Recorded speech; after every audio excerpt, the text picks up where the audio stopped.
Tua, saya memulakan dengan kesediaan kerajaan untuk mewujudkan 1 juta rumah mampu milik di seluruh negara. Dan kalau ikut risu negeri lebih kurang 600 buah rumah satu negeri. Kalau dipikir-pikir memang tidak cukuplah itu Pertua. Cuma mungkin perlu ada satu dasar oleh kerajaan, yaitu Persekutuan dan Negeri memutamatkan setiap kerajaan negeri perlu mewujudkan satu akta mewajibkan pembinaan rumah mampu milik. Sebab kalau di Sabah ini itu Pertua, satu rumah 3 keluarga, 4 keluarga, terus itu Pertua, dan kunun rumah mampu milik. Tetapi sebenarnya cuma rumah mampu ditengok-tengok saja, tidak boleh dimiliki pun. Sebab pengurusan dengan pihak bank terlalu sukar. Justru itu sekiranya ada polisi dasar seumpama ini, bank perlu dibuat konsultasi. Kalau kereta boleh pulon, kenapa rumah tidak boleh? Rumah itu pun dicagar, lama-lama pun harga dia naik. Jadi ini pun saya minta kerajaan mencari mekanisme pendekatan supaya memudahkan rumah mampu milik ini dimiliki oleh mereka yang belum pernah berumah. Yang kedua, isu Pen Borneo di Sabah. Terima kasih kepada kerajaan meneruskan pembangunan Pen Borneo. Cuma saya ingin menekankan ada beberapa package, yaitu package 33 hingga 35 diberi kepada listed company daripada syarikat besar. Dengan harapan mereka boleh menjadi ikon kepada kontraktor tempatan. Tetapi apa yang berlaku malangnya, mereka pergi ke Sabah mencari subkontraktor di subkon 100%. Ini sudah salah daripada matlamat kita. Ini yang tidak betul itu Pertua. Jadi saya harap boleh diperbetulkan keadaan ini. Mereka mungkin ditimbang oleh kerajaan atas dasar memberi didikan kepada kontraktor di Sabah ini. Tetapi ini sudah lain. Dan ada juga kontraktor ini subkon 100% kepada kontraktor tidak tahu daripada China pula. Kalau ditelupi itu, pekerja asing China, macam itu bandar dia punya sudah. Bertimbun pekerja-pekerja dari China. Jadi matlamat kita itu tidak sampai. Satu lagi package di kawasan saya, package 26.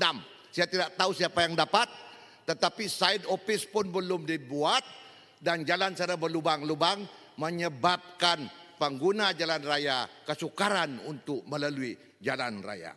Saya banyak topik tu Pertua, jadi saya kena cepat-cepat sikit. Yang ketiga tu Pertua, kes bully di sekolah ini. Ini berleluasa. Lebih-lebih lagi sekolah berasrama. Sama ada sekolah agama kah? Sekolah berkesenal kah? Sekolah mana kebangsaan kah? Apa masalah ini? Masalah mereka datang untuk mendapat ilmu pengajaran, tetapi di sekolah anak mereka dibunuh, anak mereka di macam-macam. Ini tidak betul itu Pertua. Kementerian Pendidikan perlu melihat pendekatan baru bagaimana mengatasi masalah ini. Sehingga hari ini kalau di Sabah banyak ibu bapa sudah fobia tidak mau hantar anak-anak mereka ke sekolah berasrama ini. Sebab mereka kata kami hantar anak kami untuk dibunuh. Tidak ada apa-apa. Jadi perkara ini, pepatah Melayu kalau melentur bulu biar dari rebungnya. Bermula dari sekolah. Jadi Menteri Pelajaran perlu melihat perkara ini secara saksama. Kita nak buat transformasi seluruh negara, tapi di sekolah kita tidak boleh transform. Ini tidak betul itu Pertua. Dan yang ketiga, keempat. Di Sabah ini, pengarah kesihatan Sabah belum ada. Sampai sekarang belum dilantik. Apa masalah dia? Sedangkan beberapa doktor yang qualified daripada Sabah boleh diangkat jadi pengarah. Saya tidak tahu kenapa sekarang masih belum lagi ini. Yang ada memangku penolong pengarah. Sudah 6 bulan itu Pertua tidak ada. Saya minta Kementerian Kesihatan ambil tindakan, lantiklah cepat-cepat. Jangan tangguh-tangguh. Kenapa mau ditangguh-tangguh perkara-perkara yang yang ada keperluan dia. Sebab ini merupakan satu pengajaan kepada rakyat negeri Sabah. Yang kelima, isu penerbangan awam. sama ada MES kah, Batik E kah, Asia kah, mereka ini menindas rakyat Sabah. Dulu MES nih, penerbangan dia Kuala Lumpur Kota Kinabalu 11 kali satu hari. Dia turun pergi 8 kali. Sekarang dia turun pergi 6 kali satu hari. 6 kali tiketnya pun boleh tahan Datuk Pertua. Boleh orang berfikir modek atau tidak. Kalau bisnis kelas dulu okeylah harga dia berbaloi lah. Makanannya pun enak.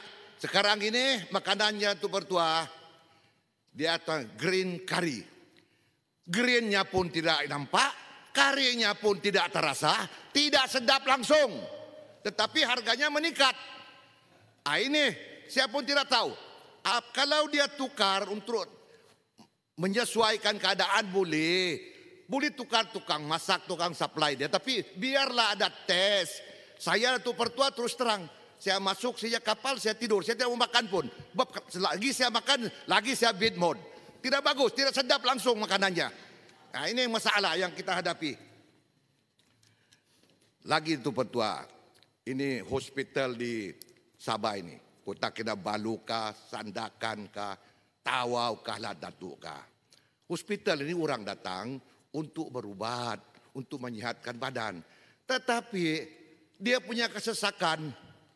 Saya pun tidak tahulah macam mana nak mau mengatasi.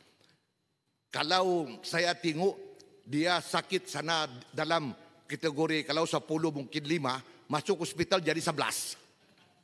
Sesak betul-betul. Kena queue, kena menunggu. Orang sudah parah, kena tunggu juga. Nah ini masalah. Jadi seharusnya harus dipikir macam mana kita kerajaan tak mempertingkatkan apa ini kondisi cara hidup rakyat. Tetapi bukan pula mempertingkatkan, kita jadi macam serba salah. Ini kalau ikut itu di Sabah, hai Jo bilangnya. Ini hari kita solo, besok kita cari kawan. Tidak ada halat tujuh untuk Pertua. Sekejap solo, sekejap cari kawan. Dia telefon dia punya anak. Tak payahlah ya. Datuk Pertua, harus dilihat juga. Gig ekonomi ini perlu. Tetapi saya nampak yang buat Perdana Menteri selaku Menteri Kawan tertinggal mungkin terlepas pandang tentang betapa perlunya gig ekonomi ini untuk persadakan bersama-sama dengan rancangan Malaysia ketiga. Sebab beribu-ribu pengguna gig ekonomi dalam negara kita. Lebih-lebih lagi Suruhanjaya Gig pun sudah hampir-hampir ditubuhkan.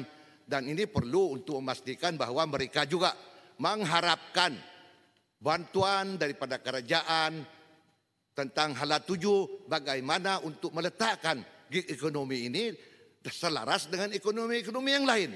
Dan kerajaan juga harus melihat ekonomi-ekonomi yang memberikan impak yang tinggi kepada kerajaan, yaitu termasuk saya nampak, yaitu bagaimana teks rokok, arak dan sebagainya dipertingkatkan.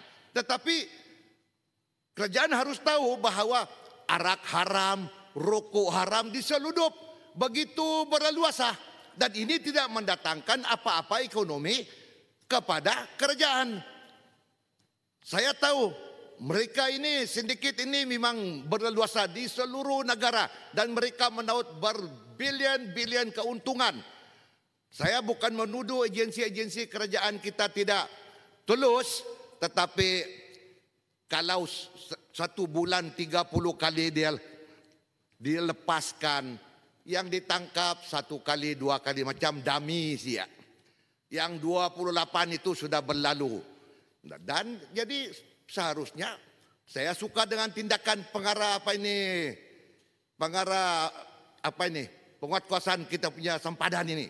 Walaupun dia keras, Datuk Suhaili walaupun keras, tetapi pada saya itu adalah merupakan tindakan yang wajar untuk mengingatkan kepada pekerja-pekerja dia, staf dia, pegawai-pegawai dia, bahawa negara kita ini memerlukan pegawai yang tegas dan mengutamakan kepentingan negara dan rakyat. Tidak boleh dibeli dengan begitu saja. Seperti kata air hitam tadi, kalau ada duit, hantu pun boleh lawan syaitan. Ini tidak boleh. Bermakna kita punya pengharapan di depan, seperti kata pepatah Melayu, harapkan pagar makan padi, matilah kita untuk pertua. Memang tidak akan dapat disekat aktiviti-aktiviti haram seumpama ini. Dan ini akan mengakibatkan keruntuhan ekonomi kepada kerajaan. Dan kerajaan sekarang pun sedang mewujudkan sistem teks yang orang kata di luar, orang merasakan bahwa teks SST ini semua kena, dia kata. Daripada orang proses, daripada supply kepada retail, semua kena. Jadi total dia bukan 16%, meningkat kepada 35%. Ini pun perlu dilihat secara seksama oleh kerajaan. Jangan, memang memerlukan teks ini sebab tiada teks negara tidak akan dapat melakukan perubahan kepada sebuah negara. Tetapi jangan sampai teks tersebut membebankan rakyat. Dan selebihnya saya rasa saya serahkan dengan Pandan sebab dia ini pun pakar ekonomi, insya-Allah. Terima kasih Datuk Pertua. Terima kasih Yang Berhormat.